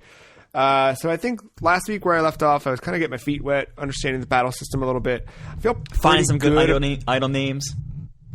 Great item names, which continue. Like, I almost considered doing a second round of that game we did last week because there's been even more. But yeah, so this now I've added more members to the party than just the initial 3 that I had. At times I've had as many as 6, maybe 7, but you can only bring 3 into your actual on-field party. The others wait in the narrows for you to call them in. But there are cutscene moments where the others will like jump in all together and fight, things like that. But I've been like stressed at first to maximize each character's potential. So I'm like, ooh, well, I got to swap this one out and make sure he's leveled up. Notice later on that as your characters level up, any characters who are under-leveled will automatically auto-level to the highest level. Does that make sense? Like, if my party has levels 35, 5, and 34, and my people who aren't directly in the party are there, they're also getting experience and leveling up so that they're at least matching the bottom 34. So it's been easy enough to like swap people in and out without feeling like they were getting left out or anything like that, where I'm thinking like Pokemon rules where, you know what I mean, old school, you don't have the XP share crown or whatever. Even old school Final Fantasy. Like, think 7 before a remake. Yeah. But it seems like even sometimes, not always, but characters, even if they die during a fight, are still getting some XP. So like, it's pretty generous with that, which is helpful. But I'm hitting a point now where like sometimes with combat, my character combinations, because remember last week I talked about how you can stack certain attacks in direct succession that are going to have like compounded effects. So if you do this, like you can do if you do a specific pink attack, it does a weird daze. It's not called daze. What the heck is it called? I don't remember. It does an effect to them. Then you do the green attack and it topples the character. And then when they're toppled, you can use yellow attacks to put them in a daze state. So some of that's happening, but now it's like the order in which my party's laid out as I'm putting in new characters, I don't always have the opportunity to go pink, green, yellow and get that daze on certain characters. So I just need to, I think, spend some time diving into min-maxing each of the character attack layouts and how they're all on screen. I think I haven't done enough in that regard. But I've just been moving through the story. I think the story is still kind of compelling. It's compelling enough to like keep me interested in seeing like, who are these people? Why do they care about what's going on with the Monado? Why do these people have wings on their heads? What's happening here? I've met different races now across the land. So I've met, they look like the Homs, which are more our main characters of the humans looking things, the Homs. And then there's another race I've just met who were like definitely more magical, but they still kind of like, they seem the same way like you might play a game and you would have human character and then elf character. This is probably like your elf character type thing. Before you move too far here, I wanted to ask about the pink, green, yellow stuff. Is that like, are you toying around with like that color attack like as an elemental thing, or is it just like is it almost related to like materia and the remake? They're not elemental. They're just color coded that way where they have different. It's weird. Like I have a pink attack that does the pink effect, but it's still a physical attack. So it's not always even like a difference between a physical attack or a magic attack or something. Like I have pink attacks that have the same damage effect as a red attack. Okay. But there's chains you do. So if each character does red, red, red, then you're stacking reds. Mm-hmm. And that has a different effect where like pink to green to yellow has a different like status effect that it. So each party member has these different attacks. Like yellow's not mapped to a specific character.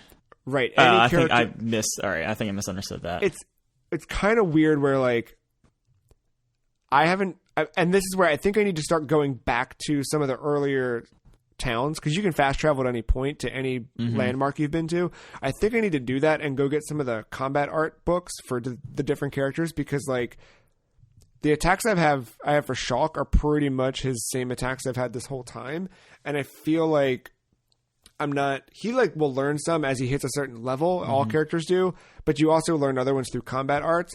And I feel like some of the ones for Shulk are just like, I don't use them, but I don't have any other options, so they're just there. But I think I'm missing stuff that I should go back and try and hunt down, because I feel like he's not hitting his full potential yet.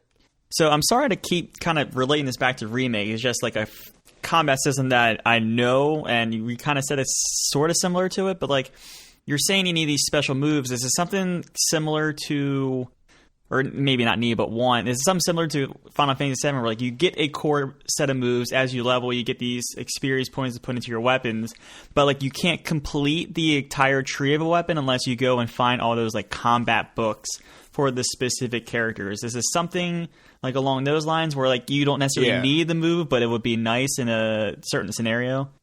So yeah, as you level up, you get AP points that you then apply to your character, each move. So for example, Shulk has backslash attack. So at first he's got a level 1 backslash. You upgrade backslash to level 2 when you apply 380 AP points to it. Level 3 is 580. Level 4 is whatever. But you can't go to level 5 until you've bought the combat arts book for backslash. You don't have to do anything. You just buy it, and then it automatically applies the learnings, and you can now unlock the second tier, which would be levels 5, 6, 7, 8 of backslash. But you can't get those until you get the combat arts book and do that. And that's like that per character, per move. And so far in my party, I've had in and out swapping, characters joining and leaving. I think there's been a total of like 8 different characters that I've had who've come through my way, or maybe 7. So all of them along the way, you've been able to find combat arts books for. And some of those, I don't know. So far, I don't think I've had an example. I might be wrong. I don't think I've had an example of a move that I had to have learned by buying combat arts, but I bet that's the case, because I feel like the attacks I have for some of these characters are pretty basic. Like, I feel like I should be doing more at this point, but I don't know. Could be wrong. But yeah, it's still like the combat is still engaging enough, like where, it's not direct combat. Like I wish that it had that 7 remake style direct combat. And maybe that's like that in Xenoblade Chronicles 2. Maybe it's like that in Xenoblade Chronicles X. I'm not sure. I don't think it is. I think it's all still kind of MMO styled.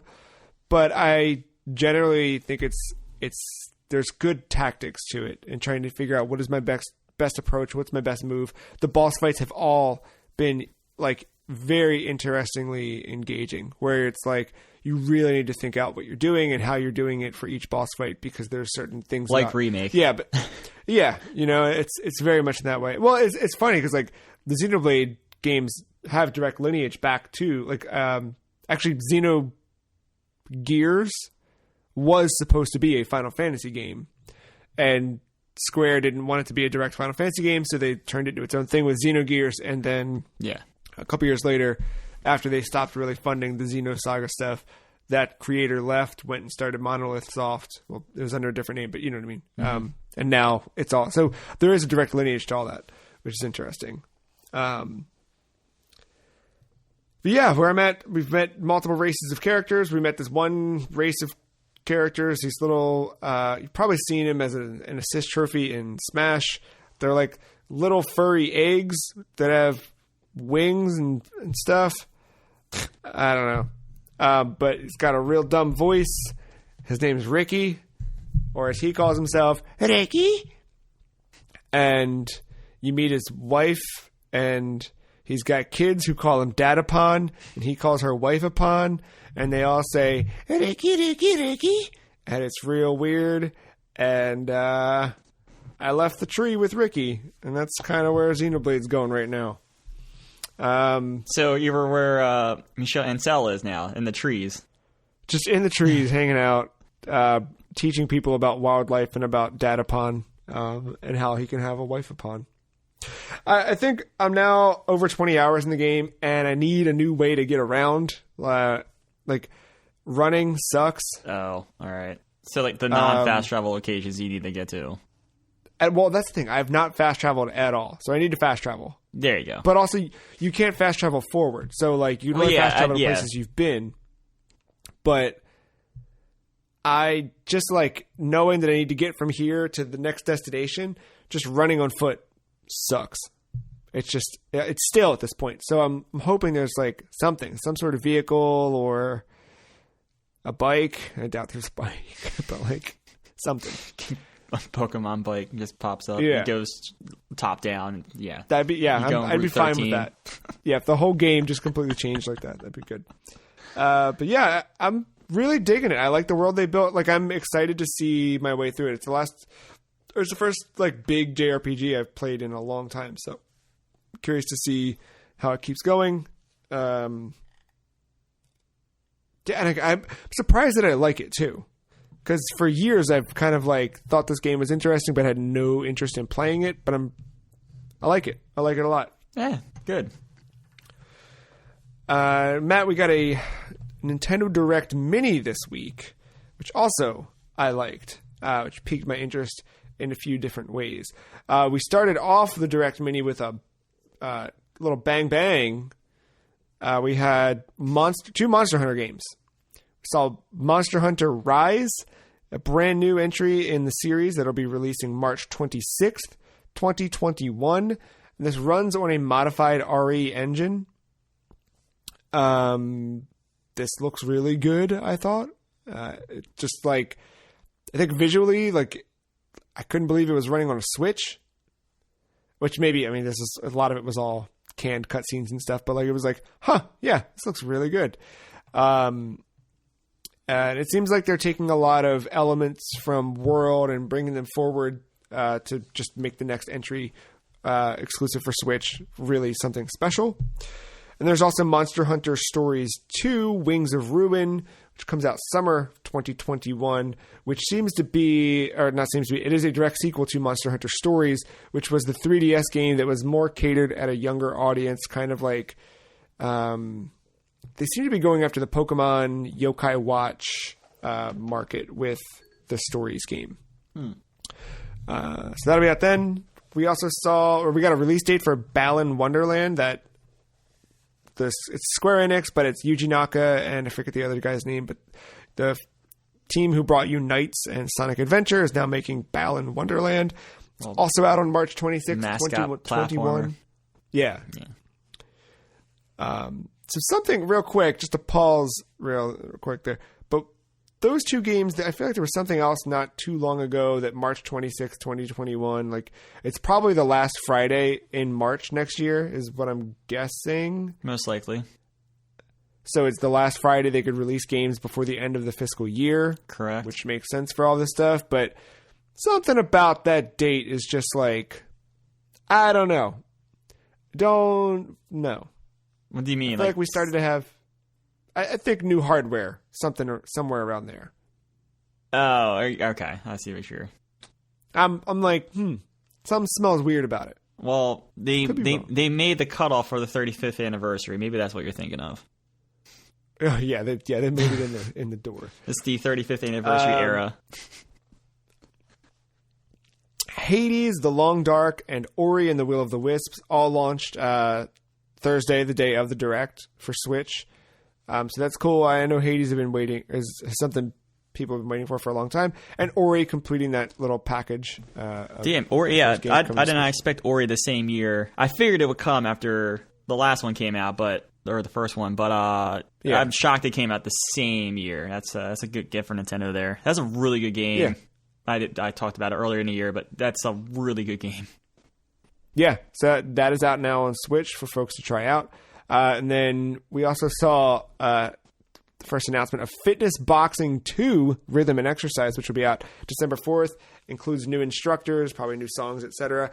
I tried the demo for the original after this because I was like, I could do something as an alternative to Ring Fit. Maybe this is it. And I don't know if this is it or not. It's weird, but it might work. The interface is Wii Fit. Like, it is unapologetically Wii Fit. Same font treatment, same color schemes. Damn. Same everything. The only difference is, like, your trainers here are actual human beings, but you can swap out the way their hair looks, the way their face looks, the clothing they're wearing. They all have different personalities. The demo only has a limited number of them. But, yeah, I don't know. I tried it. There was one bad song that you would hear if you walked into a Walgreens, and then they had Bad Romance. All of the songs are instrumental versions only, and they're completely, like, redone. Like, it's not like, oh, they just stripped the lyrics out. Like, no, it's like a Kids Bop version without the kids singing. Yeah, it's like it's a re-recording of it in.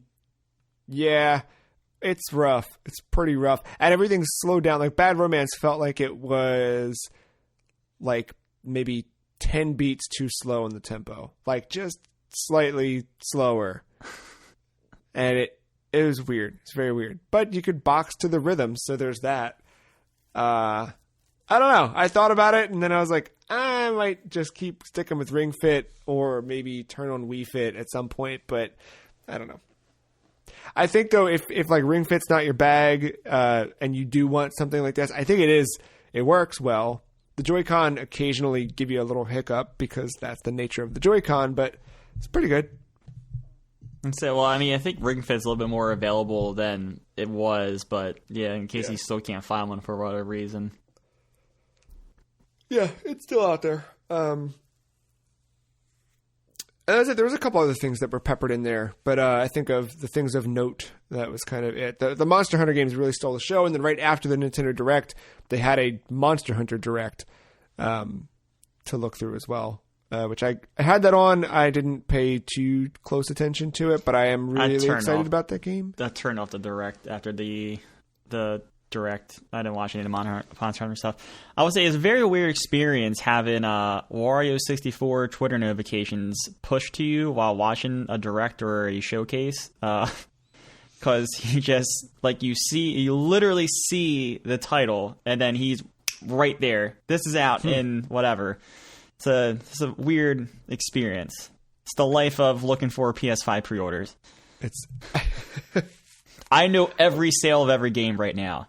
It is incredible. How long until you feel you don't need to keep notifications turned on for that? Until I have 5 PS5s on the pre-order somewhere. God. Well, besides follow Wario 64 on Twitter for hot deals this week, what are you getting into this week on your video game playing time? Well, some of that time is going to be spent trying to pre-order an Xbox. Yeah, it's Tuesday morning, 11 a.m., I believe. Yep. That's going to be a weird one because I can't do the same treatment as I'm doing for the PS5. I'm going to want to done that one because I don't think Xbox running my credit a good number of times for all access is a good move for my economic self. So, hopefully I secure a Series X. Looks like I'm getting one launch day because why not? 2 weeks. Was it 2 weeks ago? Last week? It was last week. Yeah, when you said $15, just $20 more, and you have a Series X, that was like, oh yeah, you're right. So I'll have a Series X at launch, hopefully, right next time a PS5 that I have pre-ordered in a couple different places. Yeah. But besides that, a little bit more Modern Warfare. We're getting towards the end of that season, so we should be seeing a tease here soon of what the next season looks like. Not that it will relate to this week, but I hope we'll get some news on that.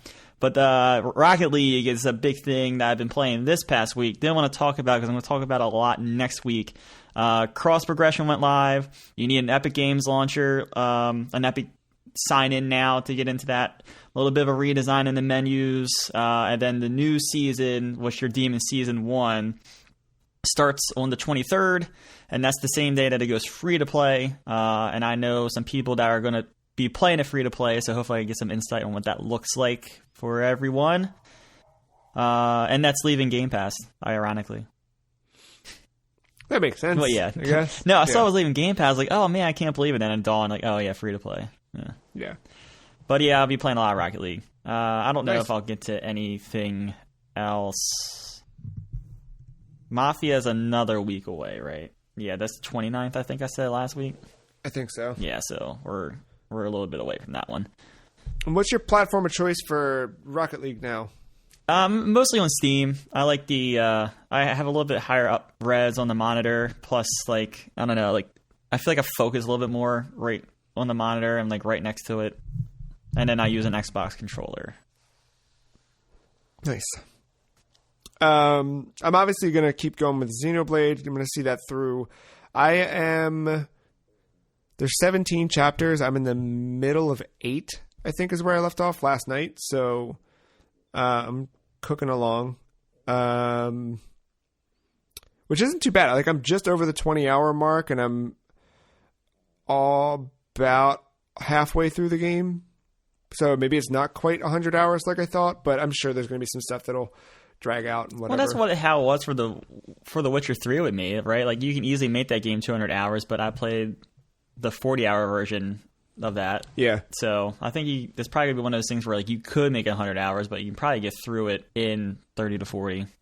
Yeah. So we'll see. I did buy Monster Hunter Generations Ultimate on Switch. All right. It's on sale for $15.99.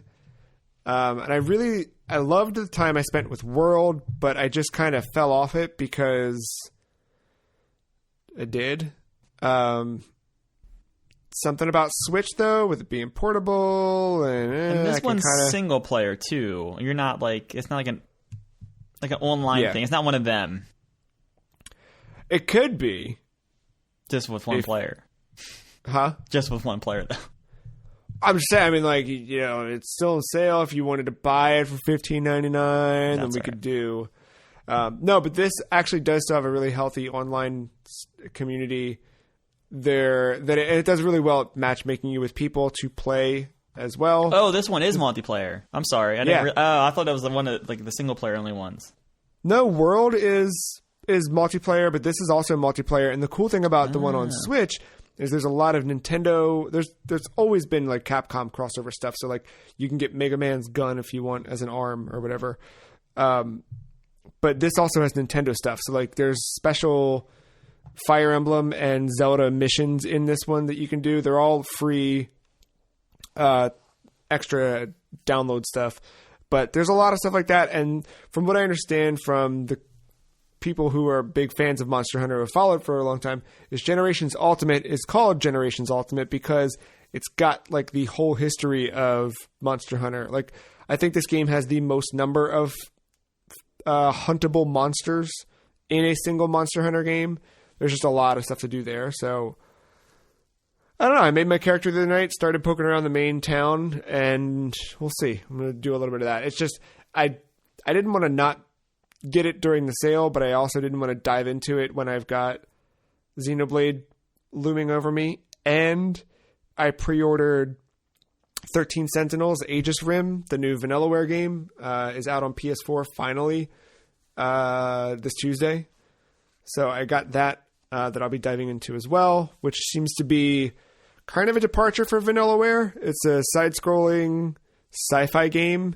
I'm sorry, it's not even side-scrolling. Some of the stuff is side-scrolling, but a lot of the battles are tactical RPG style instead of their like side-scroll hack and slash fantasy stuff. Cool. I do have one question for you, and I was surprised when I looked at our show notes that it didn't pop up. Where are you at in Spelunky 2? I didn't buy it yet, and it was specifically because I bought Xenoblade Chronicles. Okay. I bought 13 Sentinels. And I bought that Mario collection. So I was like, I don't need Spelunky right now. Like, I know, but like I don't need it right now. Okay. No, I was because that was almost my game before Hypnospace.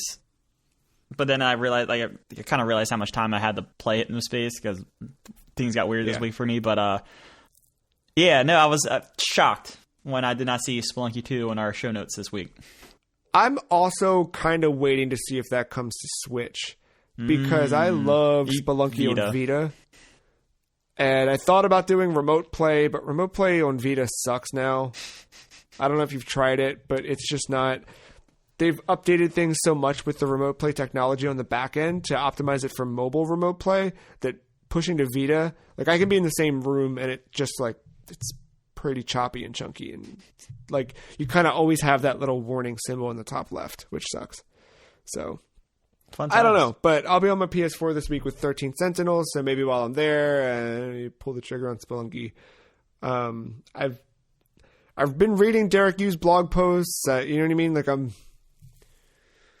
there, but I don't know. No, fair. No, I was shocked when, especially when I almost considered buying it earlier this week. It'll happen. It just I wasn't. You know what I mean? Like I know that loop, and I'm like, I'm not there. I'm in a different loop. I'm in a let's go kill monsters and get a helmet made of their blood loop. Hey, that's fine. Fair enough. So we'll see. But more on that next week. You think, Matt, that we will have a surprise Nintendo announcement this Thursday? And if so, what? Probably it's been every week now for 5 straight weeks, I feel like. Something. I think, yeah.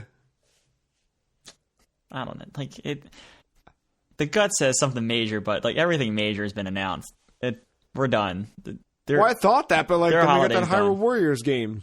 It was like, their holiday's done. There's Hyrule Warriors, and then we're celebrating the 35th anniversary only until March 31st, though. Then we're done. We're not going to speak of that anniversary again. So Nintendo did announce it during that developer showcase that there will be more of those developer showcases this year.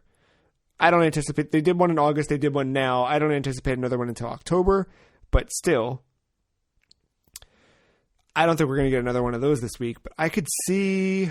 You might see in the Nintendo game for that quarter, whatever, I guess, is it their Q4, January to March? Yeah. Something smaller. Maybe like Camelot's, like we were just talking about Mario Tennis, right? Like maybe their next Mario thing. Who knows? But like you said, there's all kinds of reports about new hardware.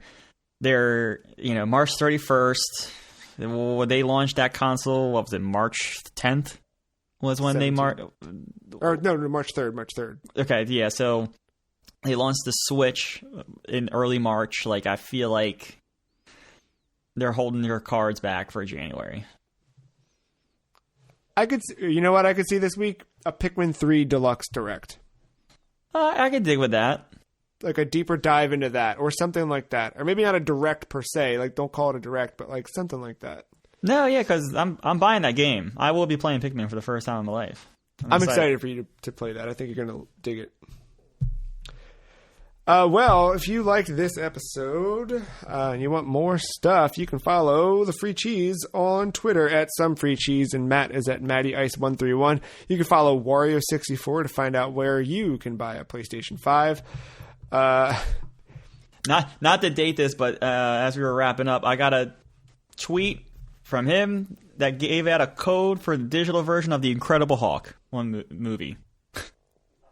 So there, all right. That's where we're at on that Twitter account. That's a good follow at this point. If that's yes. TheFreeCheese.com has all of our previous episodes and some cool art that we put together for this episode, as well as all of our other episodes. Find out which episode had Snoop Dogg on the cover. Find out which episodes Jack Trenton has appeared on the cover. All of that and more awaits you at TheFreeCheese.com. That is it for us. You can email podcast at TheFreeCheese.com. Ask us anything. Do we have... Oh, what do we have? Nope. Nothing. That's it. All right. Thank you, Matt. Thank you, listener, for listening. We'll see you next week. Bye.